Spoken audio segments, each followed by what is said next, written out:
tim News Today dalam program Breaking News Update COVID-19 yang disiarkan serentak di Radio Asosiasi Lembaga Penyiaran Publik Lokal Jawa Timur.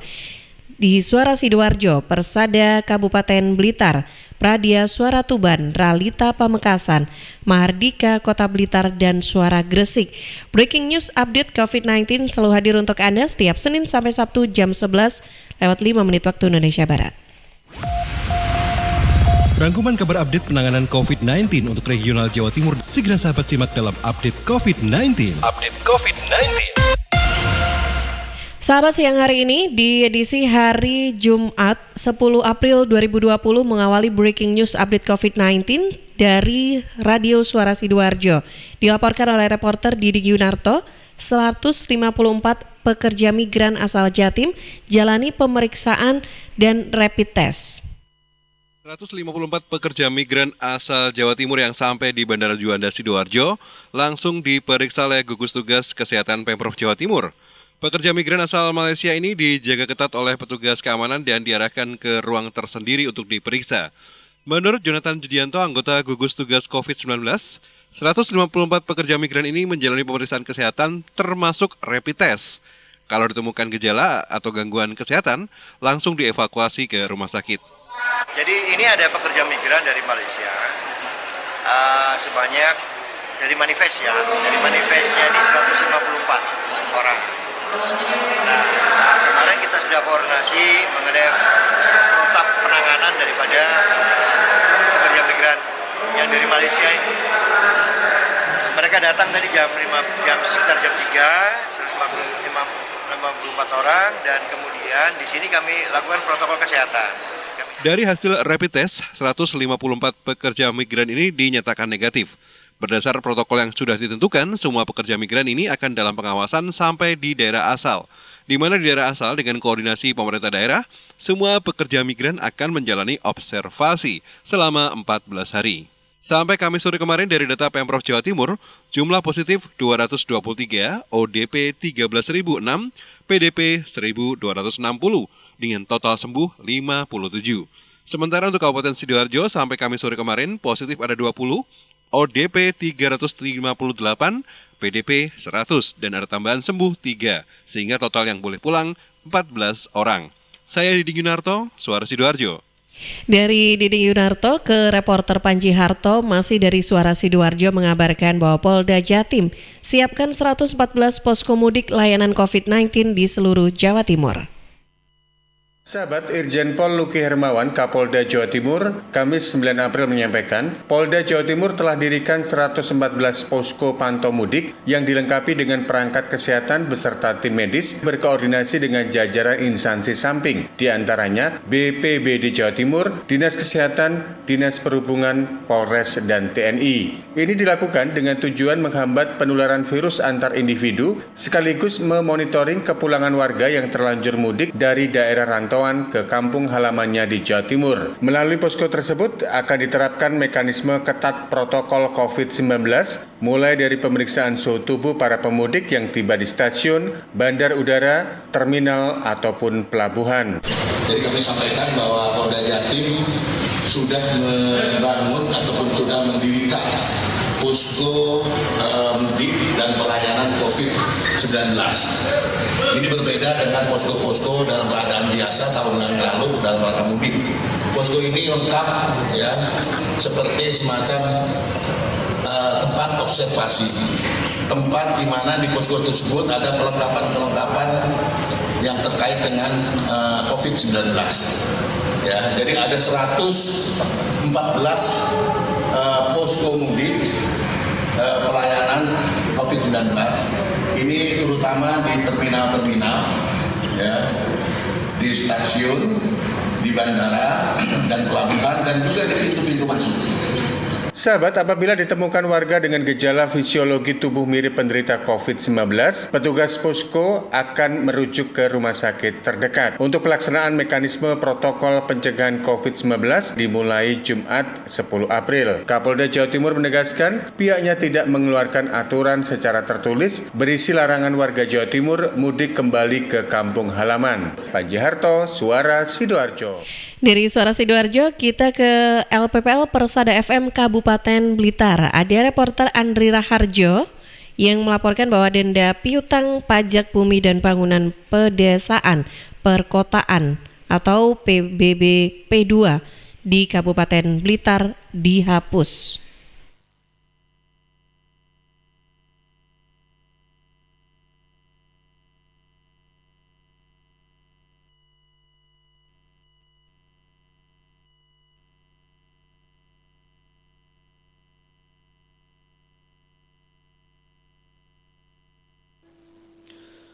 Mewabahnya virus corona secara tidak langsung berdampak terhadap perekonomian masyarakat.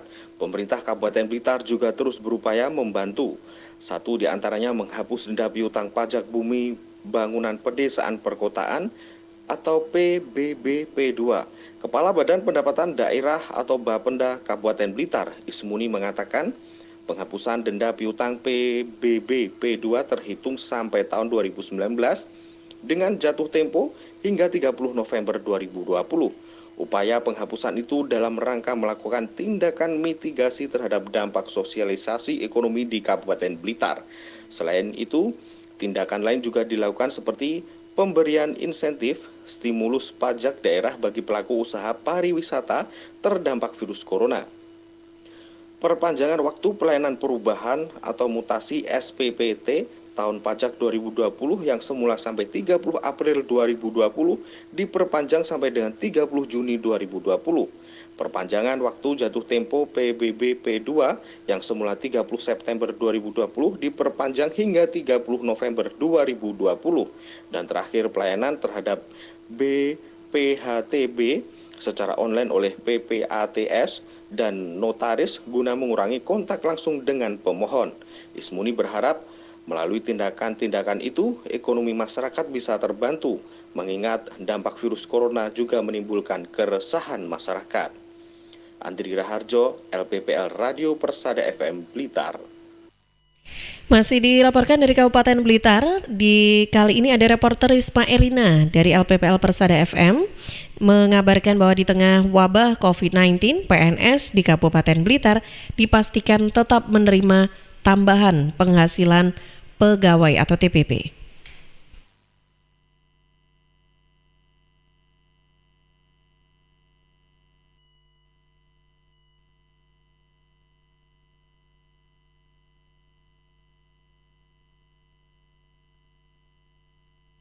Kepala Badan Pengelolaan Keuangan dan Aset Daerah BPKAD Kabupaten Blitar Kusna Lindarti mengatakan, meski saat ini sedang mewabah COVID-19, namun dipastikan tambahan penghasilan atau TPP bagi PNS tetap diberikan. Ia menjelaskan ada perubahan mekanisme pencairan TPP yang nantinya akan dilakukan perubahan Perbup.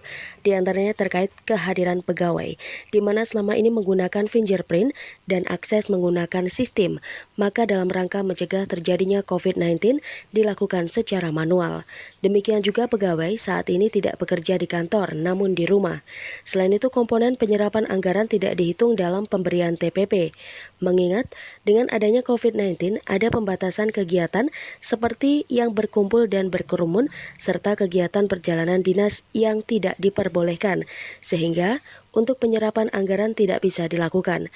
Penyerapan anggaran sendiri hanya untuk penanganan COVID-19. Kusna menambahkan saat ini Perbup sedang dalam proses, sementara pelaksanaan pencairan TPP sesuai mekanisme baru berlaku pada bulan Maret 2020 yang dicairkan pada April 2020. Saya Risma Erina, LPPL Radio Persada FM Kabupaten Blitar.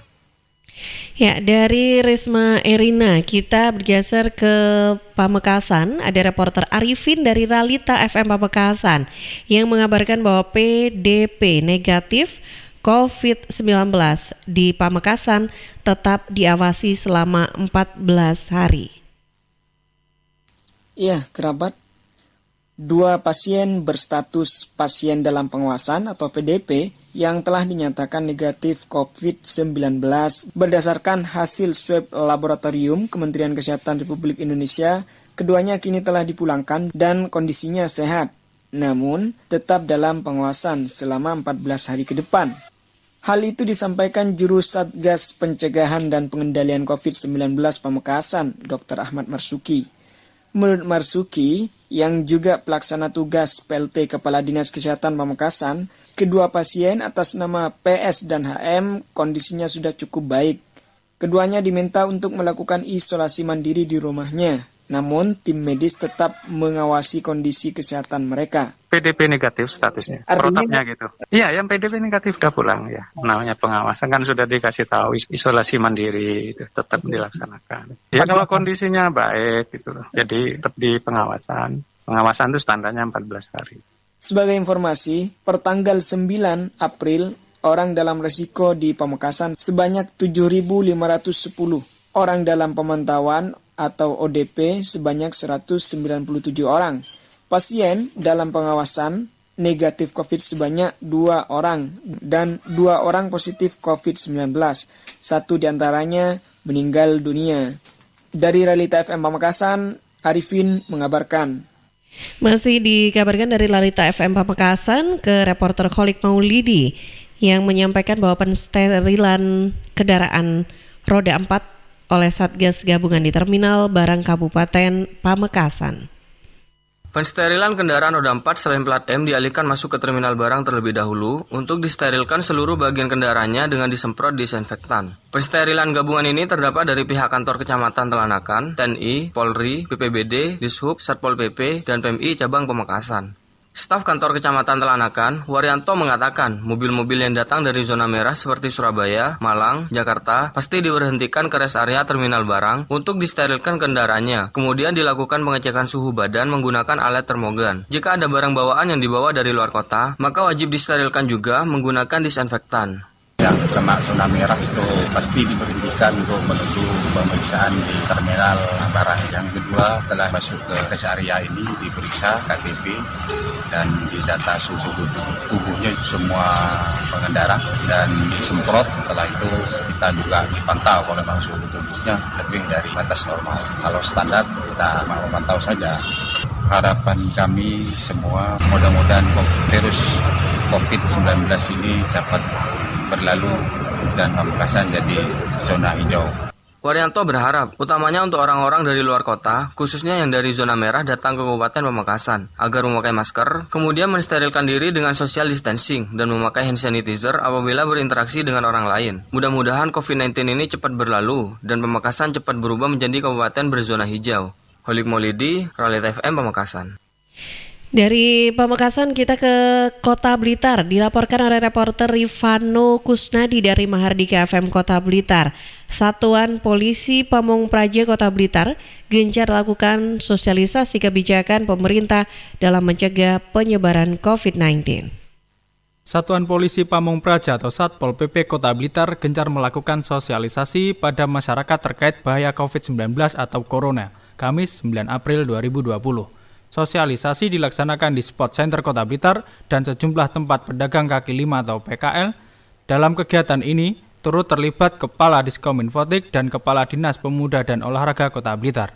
Hadi Maskun, PLT Kepala Satpol PP Kota Blitar mengatakan, menjadi bagian dari gugus tugas penanganan virus corona, Satpol PP selalu berperan aktif dalam mensosialisasikan bahaya corona ke masyarakat. Utamanya, yang berkaitan dengan kebijakan dan himbauan pemerintah, baik pusat ataupun daerah, misalnya antisipasi corona dengan cara mencuci tangan, menjaga jarak dengan orang lain, dan selalu menggunakan masker saat beraktivitas di luar rumah. Hadi juga menegaskan telah mengeluarkan surat edaran untuk PKL, kafe, dan restoran untuk menerapkan sistem penjualan dengan take away untuk menghindari kerumunan masyarakat. Ini bagian dari upaya kita bersama lah. Tentu sesuai dengan tupoksi Pol PP, kita sering di lapangan, kita juga sering melakukan penertiban, kita juga sering mengadakan sosialisasi kepada terhadap ketertiban umum, pelanggar perda. Kita selalu ingatkan, temanya sama. Jadi upaya sama tentang physical distancing, tentang social distancing, dengan upaya-upaya mulai dari setiap saat kita cuci tangan, menggunakan masker, kurang lebih sama apa yang kita lakukan. Rifano Kusnadi, Mahardika FM. Dari Mahardika FM Kota Blitar, kita ke reporter Ica Puspita yang mengabarkan bahwa cabang Dinas Pendidikan Provinsi Jawa Timur, wilayah Kota Kabupaten Blitar, izinkan sekolah gunakan dana BOS untuk penanganan virus corona.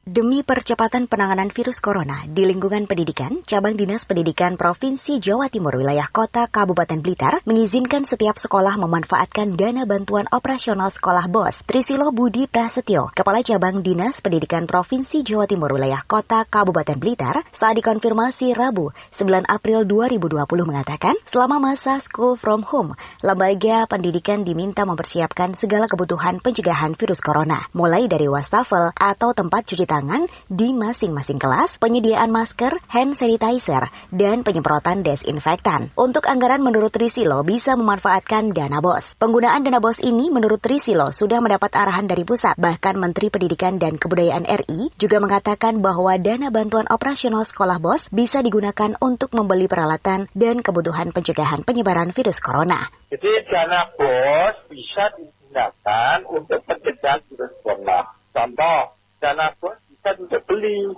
disinfektan, untuk penyemprotan itu, untuk beli alat penyemprotan itu, untuk beli masker. Tapi masker itu tidak untuk siswa, di lingkungan siswa boleh. Gitu. Ica Puspita, Mahardika FM. Demikian sahabat Breaking News Update COVID-19 yang juga disiarkan secara serentak di Radio Asosiasi Lembaga Penyiaran Publik Lokal Jawa Timur, Suara Sidoarjo, Persada Kabupaten Blitar, Pradea Suara Tuban, Ralita Pamekasan, dan Mahardika Kota Blitar juga Suara Gresik, dan juga Jatim News Today dalam program khusus Breaking News Update COVID-19 bisa Anda ikuti kembali setiap Senin sampai Sabtu jam 11.05 waktu Indonesia Barat. Saya Tika Amsar, selamat siang. Perkembangan penanganan COVID-19 untuk wilayah regional Jawa Timur sudah sahabat simak dalam Update COVID-19. Update COVID-19 bisa sahabat simak Senin sampai Sabtu jam 11 siang. Persembahan dari Asosiasi Lembaga Penyiaran Publik Lokal Jawa Timur.